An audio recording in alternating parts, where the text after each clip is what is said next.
Eh, y damos entonces por iniciar nuestra penúltima clase, ¿sí? Esta ya estamos en la penúltima clase del semestre que vamos a hacer hoy. Vamos a repasar, pero rápidamente lo que estuvimos viendo en la última clase hace ya 3 semanas, ¿sí?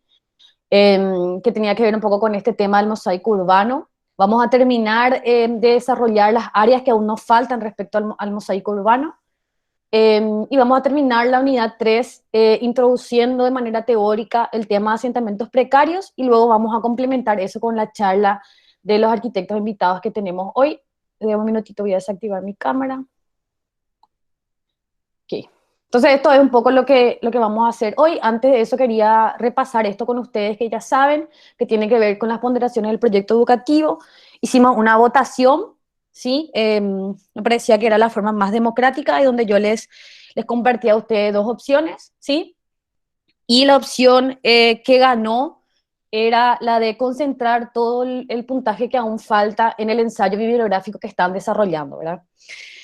Es una arriesgada decisión la que tomaron, pero entiendo que tiene que ver, y ustedes me corregirán, que tienen que ver también con ahorrar tiempos, ¿verdad? Me imagino que van de estar a full con taller, a full con todas las materias, y la ventaja que tenía esta opción era que el ensayo teóricamente ustedes ya lo tienen casi terminado, y la idea, yo lo que haría en el lugar de ustedes, en vista de que el ensayo vale 33% ahora, si ya lo terminaron, lo revisaría nuevamente. También recuerden que tienen a disposición la pauta de evaluación, es decir, cuáles son los criterios que yo les voy a evaluar. Y yo en el lugar de ustedes me haría una autoevaluación, ¿verdad? Revisar, leer mi ensayo, ver y mejorar, porque tienen tiempo hasta el próximo viernes para poder entregarlo, ¿sí? Entiendo que es la opción que eligieron porque obviamente lleva menos tiempo, es algo que ya tienen trabajado prácticamente todos y todas. Y la otra propuesta incluía dos trabajos, ¿verdad? El ensayo con un valor del 20% y el trabajo grupal con un 13%. Entonces, eso iba a implicar hacer otro trabajo, juntarse nuevamente, hacer grupos. Así que ustedes tomaron esa decisión, me parece bien. Cualquiera de las dos opciones me parecían que estaban bien igual de todas formas. Así que ustedes tomaron la decisión con un 68,1%. Ganó la opción que lo que hacía era concentrar todo el valor en el ensayo, ¿sí? Es importante que sepan que no todos votaron algo así como 20 personas, y ustedes son 25. Y de esas personas, el 68% entonces eligió esa opción y hubo un 36% que eligió hacer en dos trabajos, ¿sí? Me pareció interesante el tema de la votación porque tiene que ver también con el ejercicio democrático, ¿verdad? Las personas que no votan tienen que respetar o acatar lo que la mayoría de las personas que votó eligió, ¿sí? Entonces esto también les va a pasar cuando le voten a sus intendentes, cuando le voten a sus presidentes, a sus senadores, a sus diputados, ¿sí? Si ustedes no se van a votar, alguien lo va a elegir por ustedes y de lo que votan gana la mayoría. Entonces hicimos un poco de ese pequeño ejercicio. Tenemos distribuido entonces nuestro proyecto educativo de esta manera. Un primer trabajo que ya fue evaluado el 5%, los trabajos a distancia que estuvimos haciendo que vayan un 7% y las fichas de lectura que valen el 15%. De todo esto, lo único que falta corregir es la última ficha que ustedes me entregaron, creo que el 15 de mayo, si no estoy equivocada. Y entonces me quiero comprometer con ustedes de entregarles su proceso antes de la próxima clase, ¿sí? Me falta corregir esas fichas que entregaron, entonces en estos días les voy a publicar en el aula virtual cómo están ahora en el proceso. Quedaría entonces solamente el 33% que es la entrega del ensayo para antes de la próxima clase. Lo hago antes de la próxima clase porque si lo hago después ninguno de ustedes va a aparecer en la clase que viene. Y la idea es que podamos estar todos en la próxima clase. Así que en eso quedamos, ¿sí? Les pido entonces que respecto a su ensayo le den una leída nuevamente y por sobre todo que lean la pauta de elaboración y que lean la pauta de evaluación del ensayo. Ustedes ya tienen esa información, ya saben cómo les voy a corregir, así que creería que les va a ayudar un poco con eso. Respecto al trabajo grupal que quedó, que desapareció, por llamarlo de alguna forma, comentarles que lo que voy a hacer en Urbanismo 2 es combinar este trabajo grupal de urbanismo 1 con el trabajo grupal de urbanismo 2 que vamos a desarrollar el próximo semestre. Así que no es que se va a perder ese contenido, ¿sí? Entonces, lo que vamos a hacer en el curso de urbanismo 1 es completar el desarrollo de contenido en urbanismo 2. Así que si pueden seguir estando en mi sección, yo creo que va a ser lo ideal. La unidad 4, vamos a empezar la próxima clase, vamos a empezar a hablar de transportes y movilidad, que es la última clase, pero hay contenido de la unidad 4 que no desarrollamos y que vamos a pasar para urbanismo 2. Así que en esa situación estamos con el curso de urbanismo. No sé si saben que la dirección del campus no aprobó extensión de clases para todos. Se está evaluando la extensión de clases por materia. Y yo hice el análisis de mis dos materias, tengo geometría y urbanismo, y decidí cerrarlo nomás ya el próximo viernes para que ustedes tengan tiempo de desarrollar las otras materias, porque me imagino que sí van a tener extensión de clases en taller, me imagino que sí van a tener extensión de clases en otras materias, así que por mi parte en urbanismo vamos a cerrar el próximo viernes y lo que queda pendiente va a pasar para urbanismo 2.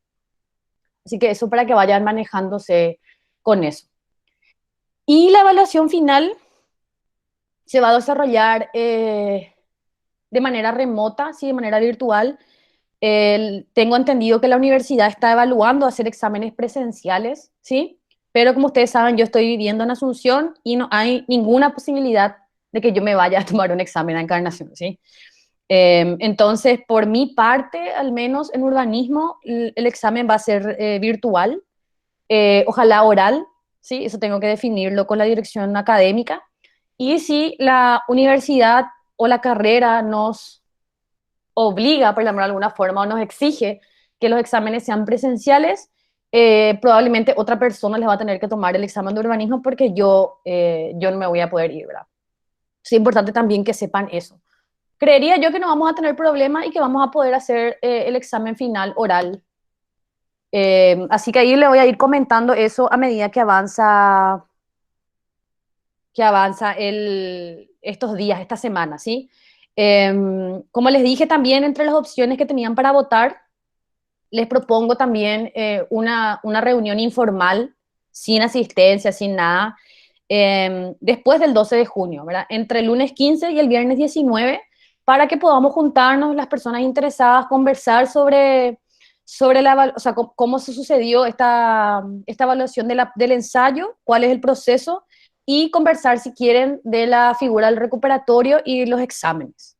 ¿Sí? Entonces eso vamos a coordinar probablemente con María Gloria para encontrarnos uno de esos días de la próxima semana, como les digo, no dentro del calendario académico, no como una clase, sino que simplemente un encuentro informal para que podamos dialogar y aclarar dudas antes del examen. Así que eso también está disponible. Así que si no hay preguntas sobre esto, creería que no, ¿sí? ¿Estamos ok? Si no hay preguntas sobre esto, podemos avanzar entonces con el desarrollo de contenido. Ustedes saben también que cualquier duda que tengan, hay algo que no quedó claro, me pueden escribir, están los foros, me escriben al correo o a través de María Gloria también. O sea, por favor, no se queden con dudas. Sí, eso es lo que me interesa. Entonces, lo que estuvimos viendo en la última clase de desarrollo de contenido, que fue la clase 9, creo que fue allá mayo, no sé, antes del 15 de mayo por ahí, empezamos a desarrollar esta idea o este concepto de mosaico urbano, ¿verdad? Entendiendo el espacio urbano como un rompecabezas que está compuesto por distintas partes, eh, pero estas partes no se dan de manera fragmentada o con límites claros, ¿sí? Sino que es como un fluidio, como esta imagen que pueden ver ahí, ¿verdad? Un continuo constante del espacio urbano. Eh, porque las ciudades se construyen en base a un proceso histórico y también en base a distintas determinantes geográficas o particularidades de emplazamiento, etcétera.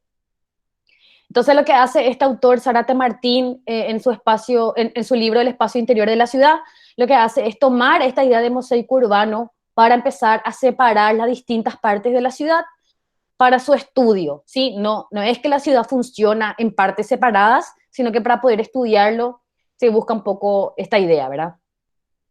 Dentro de las partes de las partes más importantes, por llamar de alguna forma, de toda ciudad o de todo asentamiento urbano tiene que ver con el centro, ¿verdad? De donde nace eh, este espacio urbano, sea del tamaño que sea.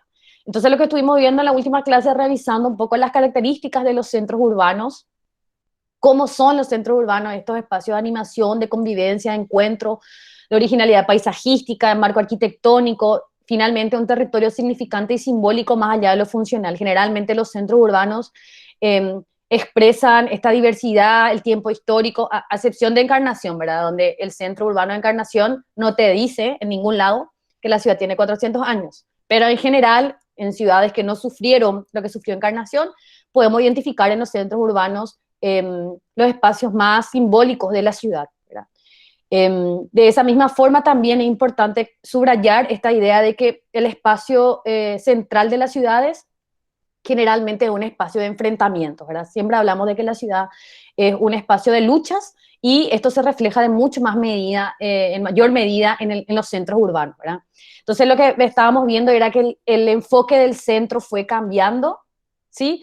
Y se empezó a finales del siglo XX a cambiar esta mirada de entender el centro más allá de su función y verlo también desde el aspecto social. Entonces aparecen movimientos urbanos reivindicativos relacionados también con movimientos ecologistas, que lo que hacen es denunciar el funcionalismo y rechazar la visión económica de la ciudad y dar una nueva mirada al espacio urbano central desde una dimensión social, cultural y simbólica. Y obviamente nuestra referencia clave en este proceso, Jane Jacobs. Y en Urbanismo 2 vamos a empezar a leer capítulos de este libro, La vida y la muerte de las grandes ciudades. Entonces, como les decía, los centros urbanos fueron cambiando a finales del siglo XX y también empezaron a cambiar no solamente la percepción que se tiene sobre los centros urbanos, sino también sus funciones, ¿verdad? Entonces, los centros urbanos empiezan a convertirse en espacios de especialización, dirección y gestión, es decir, servicios terciarios más que nada. Eh, y empieza también una competencia por los usos del suelo, la apropiación del espacio. Si estuvieron participando en una de las charlas que estuvimos con el arquitecto Ishibashi, estuvimos comentando el proyecto de extensión del Plan Encarnación Más, donde finalmente lo que hacemos es trabajar en este espacio central de la ciudad de Encarnación, que es el espacio donde existe mayor competencia por el uso del suelo y la apropiación del espacio con atributos. Entonces, lo que vemos aquí de manera teórica, escrita por un señor español en el 2003, podemos ver cómo de alguna manera se va reflejando en otros espacios locales también, en Encarnación o en otras ciudades. Bueno, entonces a medida que aumentan los ingresos de la población económicamente activa, aumenta también la utilización de los centros porque son espacios de especialización, dirección y gestión. Por lo tanto, empiezan a aumentar también los desplazamientos porque la gente no vive en el centro y los desplazamientos aumentan porque aumenta el acceso al transporte privado. Entonces, entender un poco esta relación de muchos factores o muchas dimensiones de la vida que están relacionadas con el centro y con esta idea de mosaico urbano que estamos analizando. Y quiero que lo tengan presente porque en la clase que viene vamos a hablar justamente del tema de la movilidad y del transporte, ¿verdad? Desde esa perspectiva. Aparece también a finales del siglo XX, comienzo del siglo XXI, esta crisis de la sustentabilidad, las ciudades en crisis, esta necesidad de recuperar la escala humana y de vivir la ciudad de otra manera, y también el tema de la renovación patrimonial. El espacio central entonces es el espacio polivalente, es decir, que tiene varios valores y es el área de la ciudad más atractiva también. Una de las situaciones que están sucediendo en los centros urbanos y que sucedieron con este cambio de funciones de los centros urbanos tiene que ver con el vaciamiento, ¿verdad? Entonces, como la función del centro es tercerizada, es decir, servicios y otras acciones que no incluyen vivienda, el centro se vacía. Y también tiene que ver con el envejecimiento poblacional, es decir, las personas que son propietarias de las viviendas del centro, si no vendieron ya su propiedad y siguen viviendo ahí, generalmente son personas de avanzada edad. Esto se da por cambios económicos, deterioro patrimonial, innovación tecnológica, reestructuración financiera y huida residencial a la periferia. Entonces sucede un fenómeno que conocemos y que se verifica en el centro de Asunción, que es la degradación social del espacio central y empiezan a aparecer los tugurios o viviendas que no cumplen los requisitos mínimos para actuar como tal, ¿verdad? Aparecen entonces, esto sucedió ya, esto está pasando ahora en Asunción, pero esto sucedió ya en las ciudades de Europa y en las ciudades norteamericanas en el siglo XX. Y entonces aparece, para poder recuperar estos espacios degradados, aparecen estas ideas de renovación de las áreas centrales. Y esto finalmente lo que provoca es una inversión muy alta en espacios degradados, lo que hace que los costos empiecen a subir para vivir ahí, el alquiler, los servicios públicos, y, haciendo que la gente que no tiene capacidad de pagar finalmente tenga que irse a otras áreas de más bajo costo. Por lo tanto, la gente de alto nivel desplaza de las áreas centrales a gente de bajo nivel económico. Eso se conoce entonces por gentrificación, ¿verdad? Que sucede cuando los grupos de altos ingresos se apropian de espacios y expulsan a grupos de más bajos ingresos. Eso está sucediendo en el centro de Encarnación hoy, ¿verdad? Entonces, gente que toda su vida vivió en el centro de Encarnación, pasó lo que pasó, se inundó, se transformó todo y ahora vivir en el centro es muy, muy caro. Por lo tanto, la gente que, aunque sea propietaria de viviendas y terrenos en el centro y no tiene la capacidad de pago, finalmente termina vendiendo y los grupos de altos ingresos se empiezan a apoderar de las áreas centrales. Eh, Aparece este tema de los problemas del tráfico por concentración espacial de las actividades y se ilustra un poco esta idea de la crisis del centro. El automóvil no resuelve todas las exigencias de la ciudad urbana actual. Y vemos entonces este tipo de situaciones que se dan todos los días acá en Asunción, donde toda la gente tiene que trabajar en el centro y aparecen estos embotellamientos a la entrada en el horario de la mañana y a la salida del centro en el horario de la tarde. Ahora con el COVID, con el coronavirus y esta nueva forma de trabajar, esto ha disminuido, pero igual de todas formas, este movimiento desde las periferias hasta el área central para trabajar sigue sucediendo. Y vamos a hablar un poco más de eso en la clase que viene, ¿sí? Pero para que lo tengan en cuenta. Veíamos también dentro de este análisis del problema de los centros urbanos, cuáles son las distintas dimensiones de la vida urbana que afectan o que influyen en este problema de los centros urbanos. Entonces, frente a todas estas crisis, a todos estos problemas, aparecen las políticas de revitalización del centro. No voy a entrar en detalles porque vamos a extendernos mucho y hablamos entonces de que existen razones estructurales, económicas y políticas para empezar a intervenir en los centros urbanos a través principalmente de la renovación y la rehabilitación como políticas. La renovación, que son estos grandes proyectos urbanos donde se cambia todo, ¿sí? Sin una participación, sin diálogo, con una renovación e intervención radical. Y tiene que ver un poco con esta finalidad de reforzar el potencial económico y de intentar frenar procesos de empobrecimiento de los espacios urbanos. Se da tanto en ciudades europeas como ciudades americanas. Luego la otra política que también incide en los espacios urbanos, además de la anterior que estábamos viendo, que era la renovación, aparece la política de rehabilitación, que lo que hace es criticar este modelo tan fuerte de la renovación y criticar finalmente el modelo urbano de ciudades extensas y el automóvil, ¿verdad? La rehabilitación es un proceso más lento, donde se da a través de una participación y conversación con los distintos agentes que influyen en el espacio urbano, con el objetivo de reforzar el potencial económico y favorecer la reconquista de los grupos dominantes. La diferencia con la renovación es que intenta frenar el despoblamiento y la segregación residencial, conservando el entorno urbano y recuperando alojamientos de barrios antiguos y depreciados. Entonces, estas dos políticas no son opuestas, sino que podemos decir que son complementarias, donde la rehabilitación lo que hace es añadirle un sentido social y entender un poco el espacio urbano como un espacio de muchos agentes.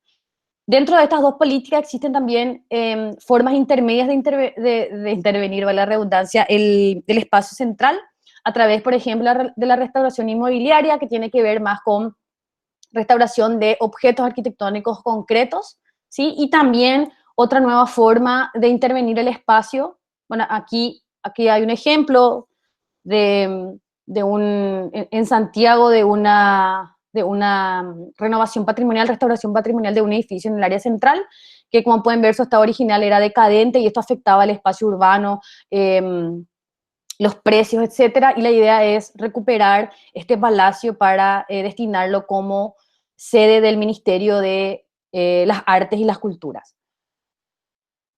Bueno, acá les contaba eso en la clase pasada. Y otra forma intermedia de poder generar políticas de revitalización del centro tiene que ver con esta nueva idea que aparece en el 2016 del urbanismo táctico, que desde el 2016 a esta parte también ha demostrado sus debilidades y también tiene sus críticas.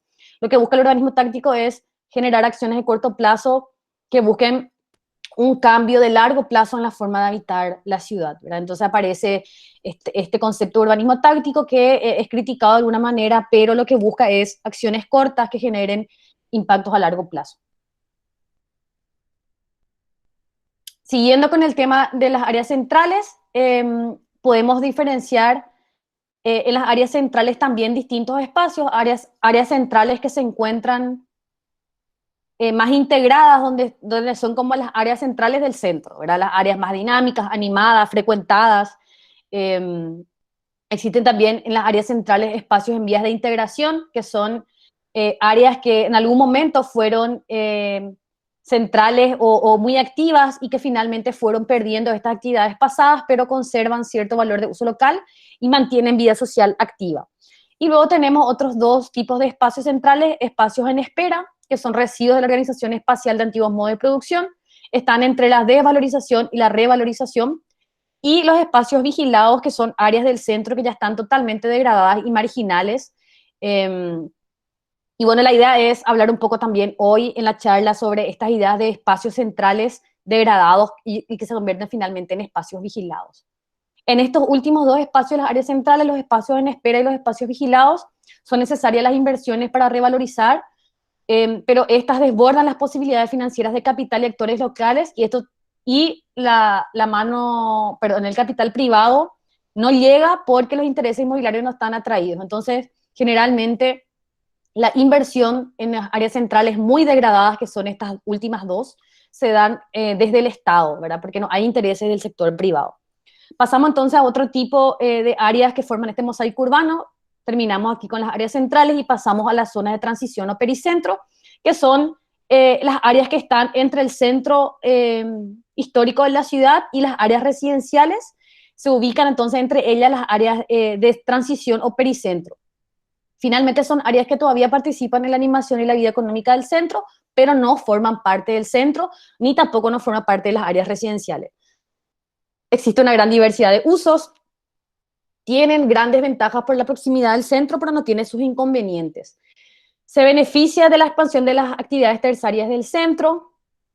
Entonces vemos aquí ejemplos en Asunción, no sé si ustedes conocen, pero esto se da acá en Asunción principalmente en las avenidas Mariscal López y Avenida España, donde tenemos estos grandes palacetes, como el ejemplo que ven ahí, de casas antiguas, que finalmente hoy son como una extensión del centro histórico, pero no forman parte del centro, sino que ya están en las vías de circulación que te alejan del centro, y que por el costo estas residencias o estos objetos arquitectónicos ya no pueden ser vivienda, ¿sí? Porque eso es muy caro alquilar o vivir ahí, entonces empiezan a ser ocupadas por actividades de servicio, de difusión modesta, entonces oficinas, residencias empiezan a aparecer, perdón, oficinas, residencias no, empiezan a aparecer en estos tipos de espacios. Al igual que las áreas centrales, las áreas pericentrales también se vuelven a clasificar porque tienen grandes contrastes internos y procesos de desvalorización y revalorización. Entonces, en las áreas pericentrales podemos identificar al menos tres tipos de áreas nuevamente: las áreas de asimilación activa, que son espacios que están integrados al centro; las áreas de asimilación pasiva, que son áreas menos dinámicas, donde hay cierto tipo de comercio, pero de baja calidad; y las áreas de inactividad, que son áreas residenciales degradadas que forman parte de este pericentro. Estamos en el repaso todavía. Siguiente área que estuvimos viendo, el tema de las áreas residenciales. La función residencial es la característica de la ciudad, el espacio dedicado a la mayor superficie. Esta es la función o la actividad urbana que ocupa mayor espacio territorial, ¿verdad? Entonces, las áreas más grandes que tenemos que empezar a considerar son las áreas residenciales. Se pueden hacer dos análisis de las áreas residenciales, una que tiene que ver con la forma, ¿sí? Cómo son las formas de las áreas residenciales, y otra que tiene que ver con la composición social. No voy a entrar en detalles de la composición social, acá habla un poco de esta idea de la diferenciación residencial y por qué la gente decide vivir en ciertos lugares o no, ¿sí? Estuvimos viendo eso en la clase pasada y aparecen entonces distintas teorías y análisis respecto a estas situaciones desde el aspecto más social. Pero nosotros vamos a concentrarnos en el aspecto morfológico, es decir, la forma de estas áreas residenciales, las distribuciones diferenciadas por la composición de habitantes y características físicas. También se diferencian por la calidad de los hábitats y su promoción del poder público, privado o autoconstrucción. Está influenciada claramente por el modelo de desarrollo urbano y la evolución de los sistemas de transporte. Entonces, el desarrollo de las áreas residenciales y su localización finalmente están súper estrechamente enlazadas con el modelo de desarrollo urbano y finalmente también con esta idea del transporte y cuál es el sistema de transporte que tiene la ciudad. Eh, podemos identificar entonces, distintas zonas urbanas y lo que hacemos aquí es relacionar estas zonas urbanas residenciales con la localización de estas. Entonces tenemos distintas áreas residenciales y lo que vamos a hacer es clasificarlas según dónde están ubicadas. Tenemos entonces áreas residenciales que están relacionadas estrechamente al centro histórico, a aquel núcleo primitivo de la ciudad, son superficies que están limitadas por desplazamientos a pie. Entonces, ustedes, por ejemplo, yo sé que a muchos de ustedes volvieron a sus casas, las casas de sus padres, pero la mayoría de los estudiantes y las estudiantes que somos del interior de Itapúa y nos vamos a vivir a Encarnación, generalmente alquilamos un departamento en el centro para poder hacer todos nuestros desplazamientos a pie. Entonces la idea es poder irte caminando a la universidad, poder irte caminando a la terminal, y dentro de esas dos opciones, y obviamente irte caminando al súper, y dentro de esas necesidades, que sea un precio accesible.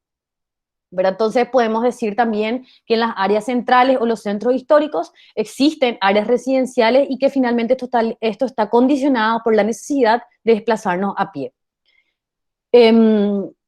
Otra zona donde se ubican también las áreas residenciales son las áreas residenciales que están a lo largo de las vías de comunicación, generadas principalmente por ferrocarriles de cercanías o tranvías eléctricos. En nuestro caso, en Encarnación, en Paraguay, no tenemos ni ferrocarriles de cercanía ni tranvías eléctricos. En nuestro caso, las zonas residenciales que se ubican a lo largo de las vías de comunicación tienen que ver con las rutas, ¿verdad? Entonces podemos ver claramente, pensando en Encarnación, cómo a lo largo de la ruta 1 y a lo largo de la ruta sexta van apareciendo áreas residenciales. Se ubican lejos del centro, pero los desplazamientos son rápidos y baratos.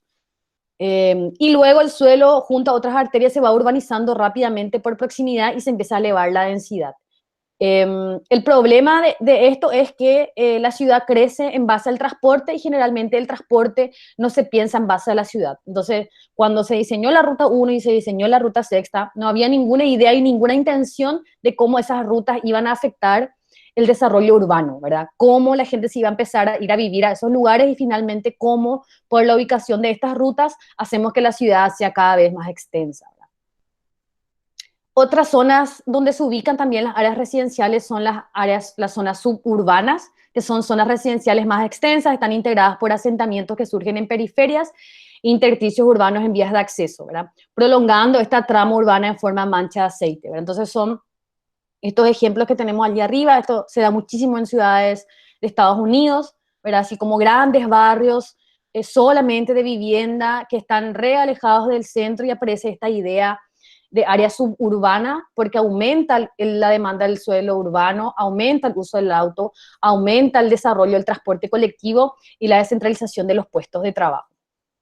En las ciudades de mayor poder adquisitivo podemos ver estos escenarios como el que tenemos arriba, pero en las ciudades latinoamericanas, que es nuestra realidad, aparecen también áreas suburbanas en la periferia, pero tiene que ver más que nada con asentamientos marginales, que va a ser el tema que vamos a tocar también hoy. Me tengo que apurar un poco más para poder llegar a esa parte. Y finalmente, otras zonas donde también se ubican las áreas residenciales son las zonas periurbanas, donde encontramos aprovechamientos residenciales, pero que esto se mezcla con usos rurales. Bueno, y hasta ahí quedamos con el repaso y ahora empezamos siguiendo con esta idea de las áreas residenciales, empezar a analizar los cambios que se van dando en estas áreas residenciales. Más que nada, ¿por qué la gente se muda de barrio? ¿Por qué la gente elige vivir ahí y no en otro lugar? Entonces, como les decía, las áreas residenciales son las más dinámicas, lo que ocupan mayor espacio en la ciudad y que está constantemente en cambio, afectando su forma, el régimen de propiedad, la composición social, ocupacional y características demográficas. Los cambios que van sucediendo en las áreas residenciales responden a esta competencia de uso del suelo por ocupar este espacio limitado de la ciudad y también tiene que ver por la dinámica social de los grupos económicos, ¿verdad? Y con decisiones individuales que se dan según distintas cosas que vamos a ir viendo. La movilidad residencial entonces responde a una idea de buscar residencia y de efectuar traslados. Entonces la gente, quiero que piensen en los que no son de Encarnación, ¿sí? Porque si ustedes son de Encarnación, nacieron ahí y están viviendo todavía en la casa de sus padres, la decisión de dónde vivir no pasa por ustedes. Pero quiero que piensen los alumnos y las alumnas que se mudaron de la casa de sus padres para entrar a la universidad y tuvieron que elegir dónde vivir para irse a Encarnación. Entonces, entre los factores, bueno, está la idea de que tienen que buscar residencia porque se mudan y van a entrar a la universidad en Encarnación.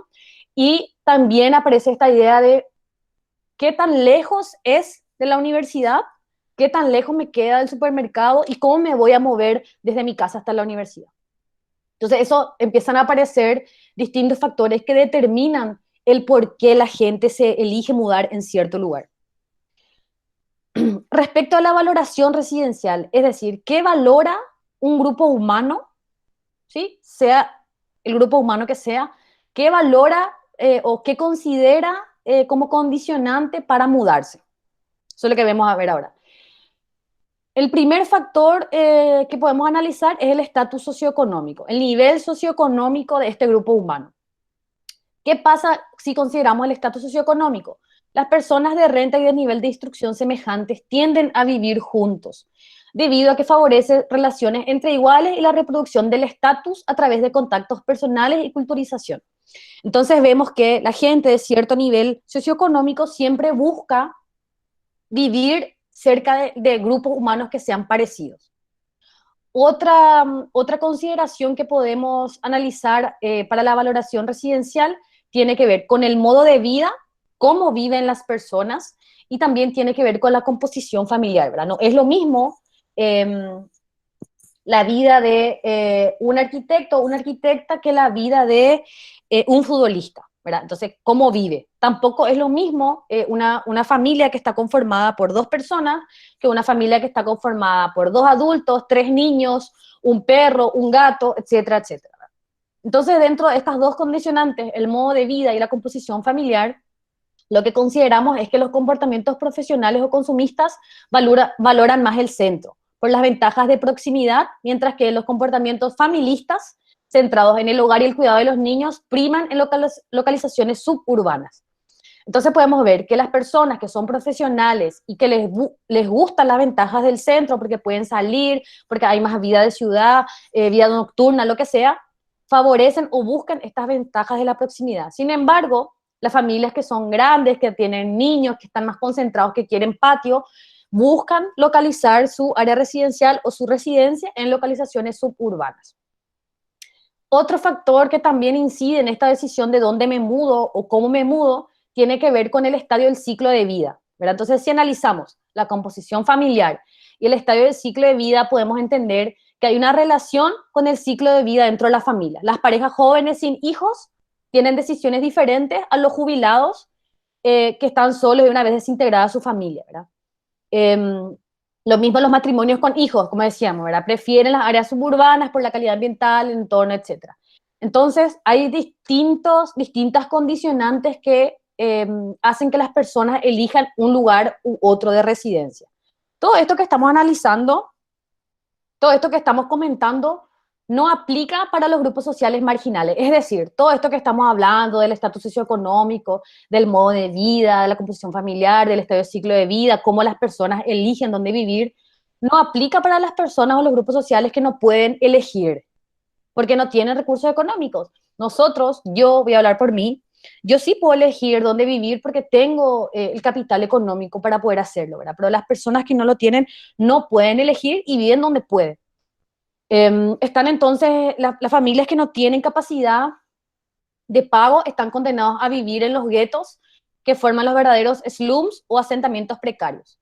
por falta de la expectativa de promoción social y posibilidades de traslado. Entonces, el tercer mundo, esto es el libro, este libro que está acá, repito, es escrito por un español.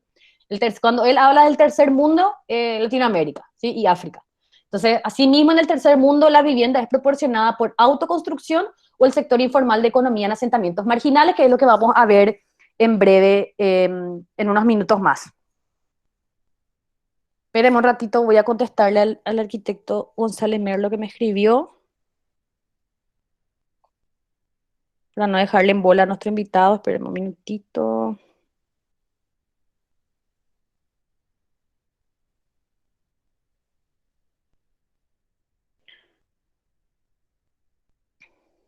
Ya, ahí le contesté.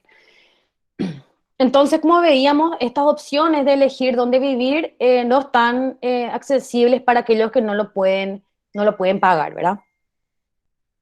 Em, Cuando estamos hablando de la movilidad residencial en países capitalistas avanzados, tenemos entonces dos formas. Esto no sucede tanto en Latinoamérica, pero el futuro de nuestras ciudades va hacia ahí, que la movilización residencial se da en dos formas. En este crecimiento suburbano, creciendo la ciudad en una extensa mancha de aceite, porque tenemos auto y son baratos conseguir auto y los terrenos son más baratos, entonces empezamos a crecer residencialmente en las áreas suburbanas. Y también sucede esta idea que les decía cuando hablábamos de las áreas centrales, esta gentrificación de las áreas centrales para vivienda de más altos ingresos.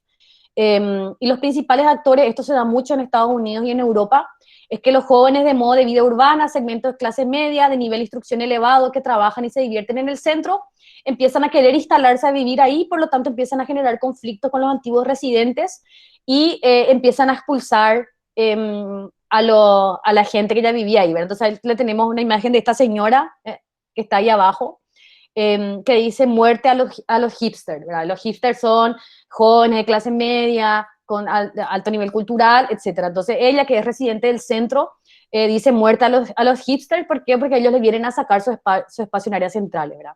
En la imagen de arriba tenemos también, que dice en inglés, esto es gentrificación, ¿verdad? Entonces, lo que pasa ahí es que vemos que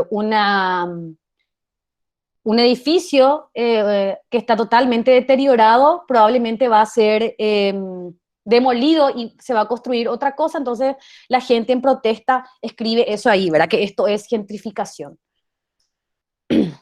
Este es un mapa de Santiago de Chile, donde podemos ver la clasificación eh, residencial según el nivel socioeconómico, ¿verdad? Entonces podemos ver cómo los colores más rojos tienen que ver con los poderes adquisitivos más altos, es decir, todas las zonas rojas es donde vive la gente que tiene más dinero y las áreas azules y celestes son donde vive la gente que no tiene dinero. Y podemos ver claramente cómo se concentran los grupos a vivir juntos, ¿verdad?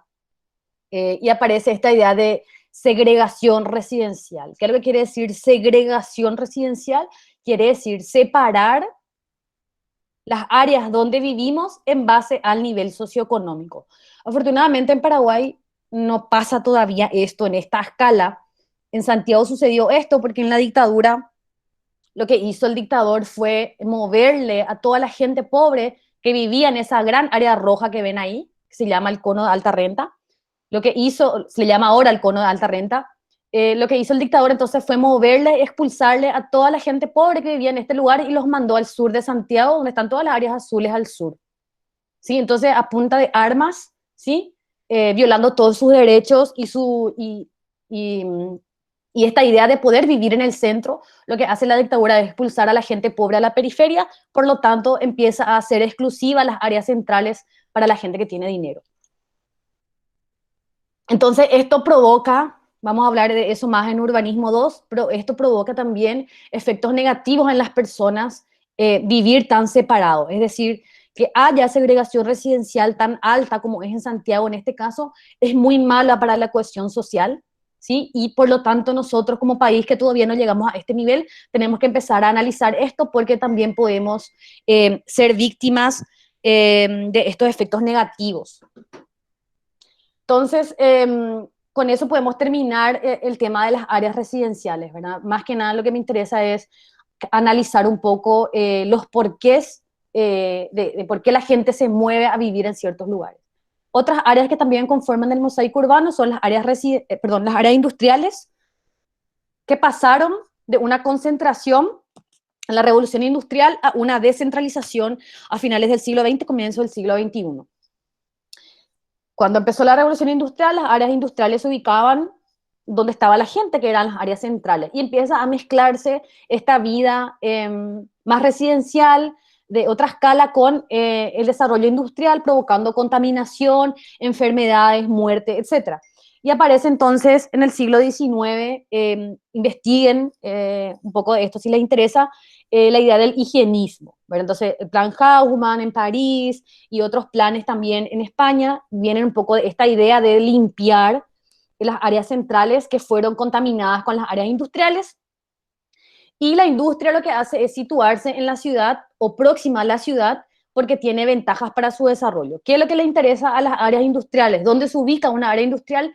Tiene que ver con la importancia del mercado urbano, con la convergencia de los sistemas de transporte, con la abundancia de la mano de obra, con el peso de economías de aglomeración, con las decisiones de los directores de la empresa, por la importancia de las innovaciones tecnológicas y la calidad de cierto factor que tiene que ver principalmente con la ubicación. Entonces, para las áreas industriales, las ciudades siguen siendo el lugar más conveniente. ¿Por qué? Porque en las ciudades está la mano de obra, porque en las ciudades van a colocar el material que producen, etc. Entonces, quiero que, obviamente, en Encarnación es un poco difícil ejemplificar, pero en la Ruta 1, no sé si conocen antes, ahora ya no existe más esa fábrica, pero había una fábrica de Coca-Cola en Ruta 1, ¿sí? Esa fábrica ya no funciona, pero eso se instaló en los 80, en los 90. Se pusieron ahí porque era cerca del centro de Encarnación, pero no, era en el centro mismo, y al estar en la Ruta 1 le permitía a la fábrica de Coca-Cola ubicarse cerca de los lugares donde le llega la materia prima y de la distribución al interior de Itapúa, ¿verdad? Entonces, finalmente, las áreas industriales siempre van a buscar estar cerca de los centros urbanos porque los centros urbanos obtienen lo que ellos necesitan para hacer sus productos, para poder venderlos y también la mano de obra que se necesita.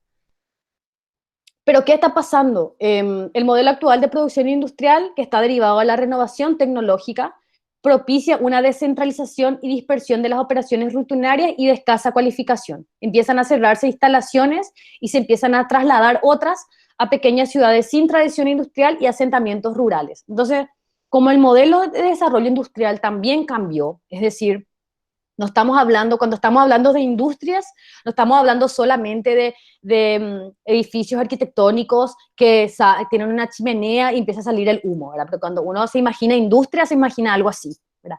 No necesariamente es eso. Existen distintos tipos de industria y finalmente la revolución tecnológica del Internet también nos permite darnos cuenta de que hay industrias que no producen contaminación, por ejemplo, ¿verdad? Entonces no necesariamente tienen que estar lejos de las ciudades.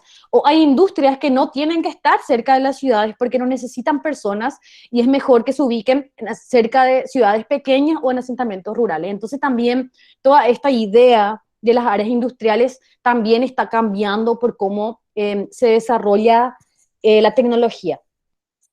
Considerando los factores anteriores de localización, dentro de una ciudad aparece una variada tipología de asentamientos industriales. Entonces, considerando la localización, podemos hacer una clasificación de los tipos de asentamientos industriales, en base principalmente a estos 5.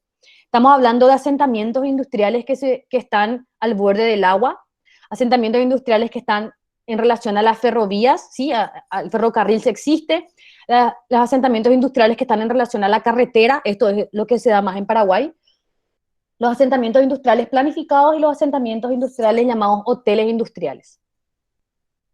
Las industrias que están relacionadas con el agua son las más antiguas, ¿verdad? Porque antes del auto, antes de las carreteras, antes del ferrocarril, el medio por el que se movía todo era el agua.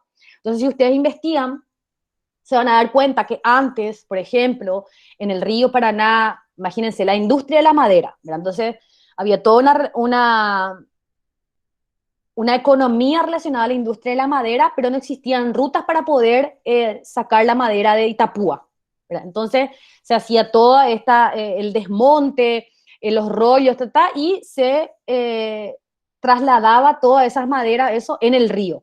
Entonces, porque era el camino. Por lo tanto, por eso es que muchísimos asentamientos humanos de Paraguay están ubicados a los bordes de los ríos, porque era la forma en la que podían trasladar las mercaderías. Lo mismo pasa con las industrias que están sobre las vías del tren, la misma situación, empiezan a ubicarse cerca de las vías del tren, aquellas industrias que necesitan el transporte a través del tren, generalmente aquellos que son más pesados y que necesitan cierto tipo de movimiento, ¿verdad? En Paraguay de estos ejemplos ya no queda nada porque el ferrocarril se desmontó y se desarmó todo lo que estaba a su paso. Lo que sí tenemos mucho en Paraguay son asentamientos industriales de carretera, ¿verdad? Son aquellos asentamientos industriales que se ubican cerca de las vías, de las rutas principales, generalmente ruta 1 y ruta 2, ¿sí? Acá en Asunción, por ejemplo, si ustedes vienen por Acceso Sur, pueden ver todo el desarrollo industrial que hay hacia el Pané y otros distritos aquí del área central, ¿verdad? Y se ubican todas estas ahí porque a través del Acceso Sur, que es una autopista, pueden tener salida más rápida. Entonces, la fábrica de Coca-Cola está ahí, bueno, la fábrica de casi todo se ubica, entonces, hoy en día en Paraguay sobre las rutas más importantes porque nos facilitan la entrada y la salida de materias primas. Otro tipo de asentamientos industriales que suceden son los asentamientos industriales planificados. Lastimosamente, me duele decirlo, pero en Paraguay no tenemos referencia de esto, ¿sí? Son aquellas áreas industriales que se suceden por acción de organizaciones públicas o privadas sobre suelos ordenados y equipados urbanísticamente. Las primeras ideas de áreas industriales planificadas empiezan en 1896. Imagínense, obviamente esto es en Inglaterra y en Europa. Podemos decir que en Paraguay hay una intención de hacer esto ahora y generar un área de asentamientos industriales y polo de desarrollo eh, que tiene que ver al otro lado del río, en Chacoí y demás cuestiones. Pero son solo ideas, ¿verdad? No hay nada concreto sobre ese desarrollo industrial. Y la forma más reciente de asentamientos industriales tienen que ver con hoteles industriales, que son edificios en altura, ¿sí? Edificios que se diseñan, no el área industrial no se desarrolla en el territorio, sino que se desarrolla al interior de un edificio. Entonces aparecen grandes bloques en altura donde al interior del edificio se van desarrollando los distintos talleres y las distintas actividades que se requieren para producir lo que esa industria hace, ¿verdad? Lo que se hace es evitar la excesiva segregación de usos del suelo y aprovechar el espacio. El problema que hay en este tipo de asentamientos industriales son el ruido, el aprovisionamiento, el almacenamiento. Entonces, obviamente, este tipo de hoteles industriales no es para todo tipo de industrias. Hay cierto tipo de industrias que lo pueden hacer. Este modelo viene mucho del sudeste asiático, ¿sí? De los países del sudeste asiático donde desarrollan esta idea de edificios para generar sus áreas industriales. Otra área que también conforma parte de este mosaico urbano tiene que ver con las áreas comerciales o de servicios. Entonces podemos ver áreas comerciales y de servicios que son también otra importancia o otro valor que es clave en las ciudades, ¿sí? Porque acuérdense cuando empezamos el semestre y hablamos de por qué nacen las ciudades. Las ciudades nacen porque el ser humano necesita intercambiar, ¿verdad? Entonces, en la Edad Media, cuando aparecen las primeras ciudades, toda la gente vivía en el área rural y se acercaba al palacio o al castillo. Alrededor del castillo se desarrollaba esta ciudad cerrada al interior de los muros, donde la gente se iba a intercambiar sus productos que producían en el espacio rural. Entonces, en el corazón de la ciudad, de cualquier ciudad, está el tema comercial y de servicios. Sin esto, sin las áreas comerciales y de servicios, las ciudades no tienen razón de ser. Los comercios podemos clasificar entonces tres niveles o tres tipos de áreas comerciales. Aquellos comercios propiamente dichos, que son empresas que compran y venden productos sin manipular. También podemos encontrar comercios con transformación, que son empresas que le añaden compra-venta a la producción, por ejemplo, panaderías, pastelerías, es decir, estas empresas lo que hacen es comprar materia prima y transformarla y vender un producto nuevo. Y tenemos el otro tipo de comercio que tiene que ver con servicios de actividades variadas. Entonces tiene que ver más con servicios profesionales, hoteles, restaurantes. Más que un producto, se ofrece un servicio. Esta actividad es la que proporciona mayor empleo, o sea, el área comercial y de servicios es el sector de la economía que mayor empleo le genera a las personas. En Estados Unidos, el 43% de las personas trabajan en comercio y solamente esta actividad ocupa el 5% del suelo urbano, a diferencia de las áreas residenciales que veíamos antes, ¿verdad? Que las áreas residenciales son aquellas actividades que más suelo urbano utilizan. Sin embargo, las actividades comerciales ocupan menos suelo, pero le emplean a mayor cantidad de personas. Entonces, si leemos esto, hace un poco sentido lo que está pasando ahora en Estados Unidos con el coronavirus, que como está cerrado todo y está cayendo la economía, existe un altísimo porcentaje de desempleo, porque podemos ver aquí que el 43% de la mano de obra estadounidense trabaja exclusivamente en el comercio. Y si todos los comercios están cerrados, si no hay venta, si no hay compra, toda esa gente se queda sin trabajo. Existen diferencias de intensidad o de peso del comercio entre una y otra ciudad, ¿verdad? En algunas ciudades lo comercial tiene mayor peso y esto tiene que ver con el rango poblacional de las aglomeraciones, es decir, cuál es la media de la edad de la población, tiene que ver con la importancia de sus áreas de influencia, tiene que ver con el poder adquisitivo y con el comportamiento más o menos consumista de los ciudadanos. Entonces quiero que piensen aquí en Encarnación, ¿verdad? Encarnación por su área de influencia, por su ubicación, también por su poder adquisitivo, eh, tiene mucho peso el tema comercial, ¿verdad? Entonces, y esta relación también con Argentina, ¿verdad? Entonces, cuando está mal económicamente en Argentina, en el circuito comercial no se vende nada porque no vienen a comprar. Entonces hay también una relación y obviamente en Encarnación, antes del turismo, antes de que pase todo lo que pasó, el sector comercial era el que movía la economía, ¿verdad? Entonces ahora lo que se busca es diversificar un poco las fuentes económicas de la región y tal vez enfocar también una parte al turismo, enfocar una parte a otro tipo de actividades, porque si solamente nos concentramos en el comercio, podemos darnos cuenta que cuando está mal el peso o cuando está mal ciertas situaciones, al final toda la economía se afecta, ¿verdad? Y esto tiene que ver con planificación y con urbanismo, porque cómo crecen las ciudades y cómo se comportan los espacios definen también el comportamiento de las personas, ¿verdad? Es lo que hablábamos siempre de que existe una relación dialéctica entre el espacio y las personas. Es decir, las personas transforman el espacio y los espacios también se transforman a las personas. Em, las áreas comerciales urbanas han evolucionado a lo largo del tiempo. Hasta mediados del siglo XX la actividad comercial se concentraba en áreas interiores, pero con el avance del automóvil y este nuevo modelo de desarrollo urbano lo que hace es mover o diferenciar o extender las áreas comerciales también a los bordes de las ciudades, ¿verdad? Ahí tenemos gráficos que ejemplifican un poco esto que les estoy diciendo. El incremento de la actividad comercial en periferia de las ciudades ha sido espectacular, no solamente en Europa, también en Latinoamérica, y podemos ver cómo las áreas comerciales también se van extendiendo. En Paraguay no pasa todavía tanto, pero hay en otros países, a mí me tocó verlo en Chile, donde termina la ciudad y vos ya te estás yendo en la autopista donde no hay nada y de repente así de la nada aparece un gran centro comercial gigantesco que tiene un feroz estacionamiento que se ubica cerca de las rutas, ¿verdad? Entonces, ¿por qué? Porque la gente que tiene dinero se va a vivir, como estábamos viendo, a las áreas residenciales. La gente que empieza a tener dinero empieza a vivir en las periferias, en estas situaciones, y por lo tanto trabajan en el centro y viven aquí, y en ese camino entre medio de la área central a la periferia se empiezan a ubicar áreas comerciales para aprovechar estos desplazamientos de las personas.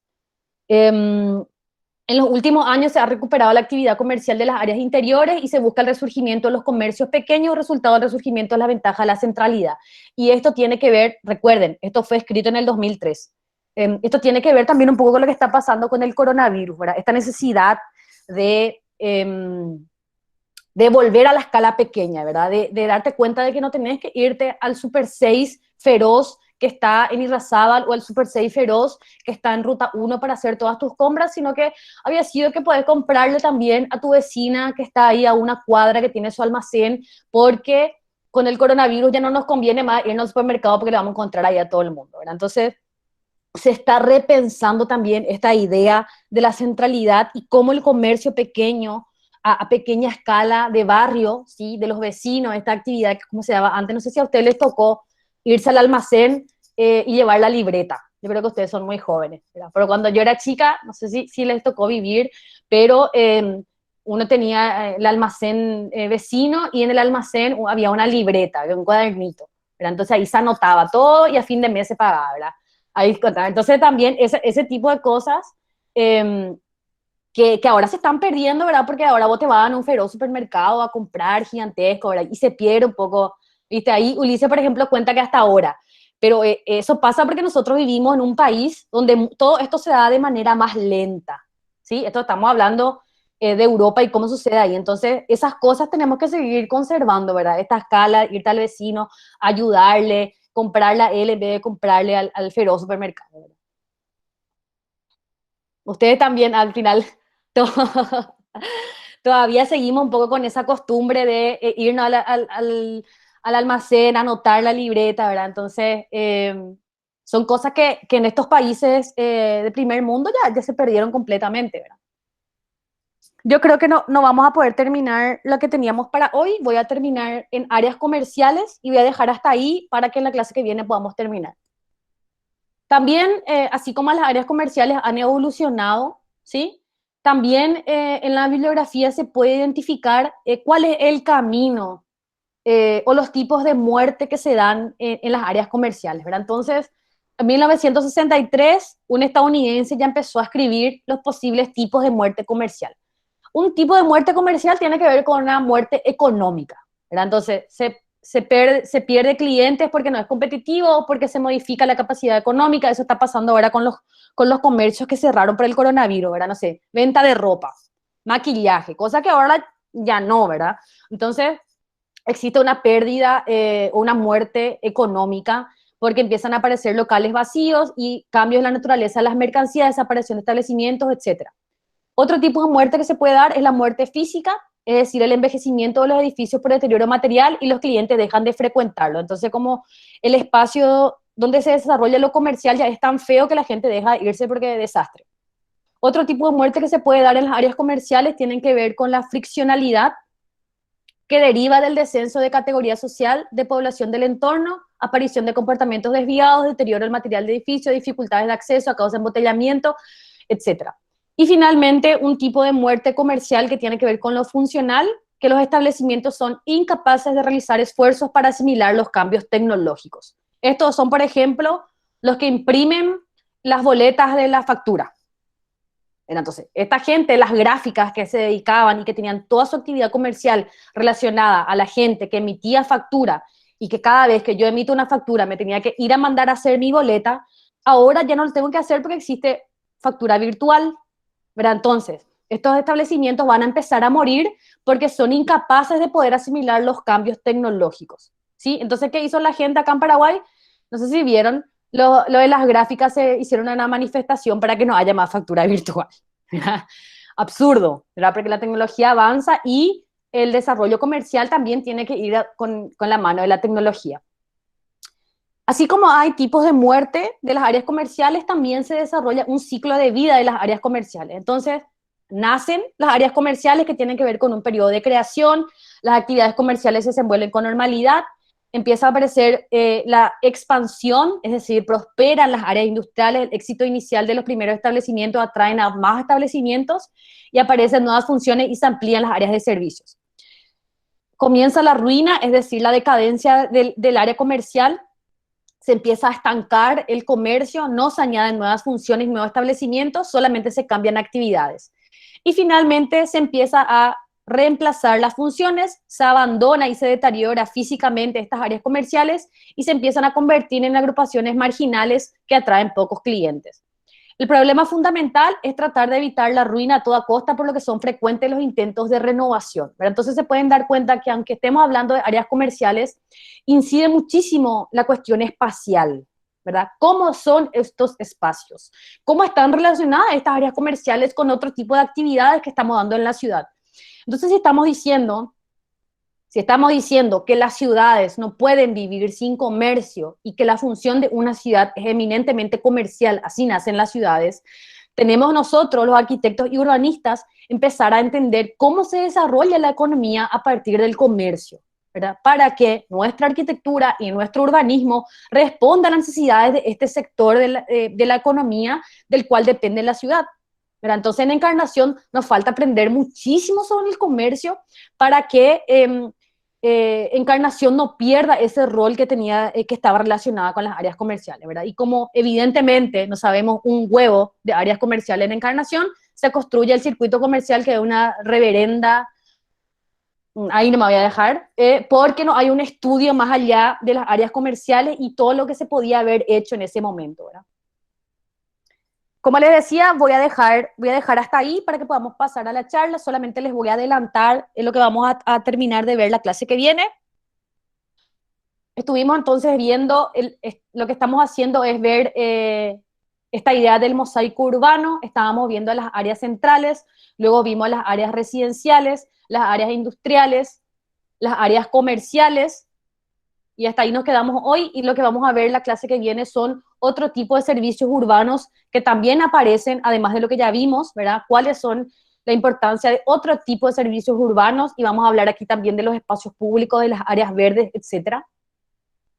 Y finalmente, el borde de la ciudad, que es la franja periurbana, ¿verdad? Vamos a empezar a hablar un poco de qué sucede en los bordes de la ciudad.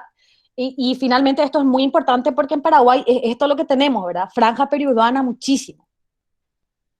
Vamos a hablar las distintas clasificaciones que podemos hacer a las áreas periurbanas, ¿sí? Según distintos tipos de ocupación de las áreas periurbanas. También cómo es el comportamiento de las personas que viven en áreas periurbanas.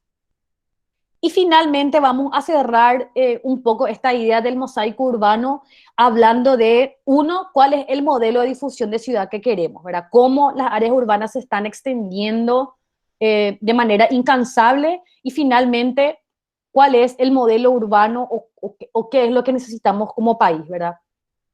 Si al final todo va a ser periferia o qué es lo que va a pasar, ¿verdad? Para cerrar un poco esta idea de mosaico urbano.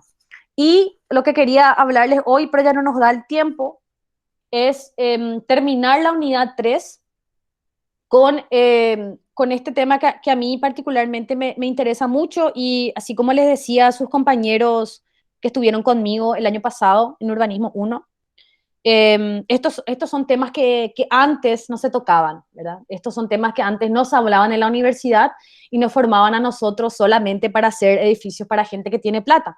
Pero en realidad nuestro país tiene también otro tipo de gente y tiene también otro tipo de situaciones. Entonces lo que hacemos es revisar aspectos teóricos de asentamientos precarios urbanos. Vamos a hablar cómo es este tema a nivel mundial respecto al sur global. Lo que se hace cuando se habla del sur global es todo el planeta Tierra desde el Ecuador para abajo. Entonces entra África, América Latina, sudeste asiático, son países o zonas del mundo donde hay una proliferación de asentamientos precarios, porque en el norte global, Europa, Estados Unidos y los países que están al norte, esto no es un problema recurrente, pero para nosotros sí, ¿verdad? Entonces, así se habla del sur global. Entonces, lo que vamos a hacer es revisar un poco aspectos teóricos sobre asentamientos precarios urbanos. Vamos a revisar qué dicen los principales organismos respecto a eso, y vamos a tratar de acercarnos de alguna manera a una conceptualización de qué son asentamientos precarios urbanos. Vamos a empezar a hablar de la vivienda asequible, cómo se da eso en distintas partes del mundo, por qué la gente no puede acceder a vivienda, y como no puede acceder a vivienda, cuál es la forma que hacen para salvar esa situación. Vamos a hablar del déficit habitacional en Paraguay. Si escucharon la charla que hice el jueves pasado sobre las políticas del Viceministerio de Urbanismo, van a ver que hablo del déficit habitacional. Vamos a ver esto, vamos a analizar esto teóricamente. Vamos a hablar del déficit, vamos a hablar también de los distintos agentes, ¿sí?, que están involucrados en la generación de asentamientos precarios urbanos. Es decir, no es solamente las personas que viven ahí las que generan los asentamientos precarios, sino que tiene que ver con toda una estructura que está relacionada con diversos agentes. Vamos a ver cómo esta informalidad se encara en Latinoamérica y cuáles son los tipos de ayuda estatal en Latinoamérica para este tema de los asentamientos precarios urbanos. Vamos a ver cuáles son las estrategias que utilizan las personas para poder generarse vivienda si el Estado no lo hace. Y cuáles son las distintas políticas complementarias que van apareciendo en estos asentamientos precarios, ¿verdad? También les voy a dejar algunos videos de películas que grafican un poco lo que sucede en Latinoamérica respecto a los asentamientos precarios. Esto no es solamente un problema de Paraguay, esto es un problema del sur global. ¿Sí? No es que en Paraguay nomás hay gente haragana que quiere vivir toda encimada en los asentamientos, ¿sí? No es así, sino que lo que queremos hacer es entender de que este es un problema que le abarca y que le incluye a todo el sur global. Por eso hablo en estos términos primero, y que finalmente tiene su reflejo o su desarrollo en Latinoamérica en distintas maneras. En Chile se llaman campamentos, en Argentina son villas, en Perú son chabolas, en Brasil son favelas, para nosotros son asentamientos, ¿sí? Entonces vemos cómo se va reflejando esta realidad de precariedad habitacional en distintas formas en Latinoamérica, ¿sí? Eso es lo que vamos a terminar de ver. Y vamos a quedarnos entonces con esto, donde el grupo de Culata Yobay nos va a comentar, entre otras cosas, esta intervención urbana que realizaron en La Chacarita. La Chacarita es un asentamiento precario que es muy antiguo aquí en Asunción, al lado del centro urbano. Y la idea es hablar un poco, conversar de eso y obviamente también conversar de arquitectura. Así que no terminamos la clase de hoy, vamos a tener que dejar todo esto para la clase que viene. Y la clase que viene entonces vamos a cerrar nuestro semestre terminando estos dos contenidos, mosaico urbano, asentamientos precarios, y culminando con la unidad 4 y vamos a hablar de movilidad y transporte la próxima clase también. Con eso cerraríamos. Así que no sé si tienen comentarios, preguntas.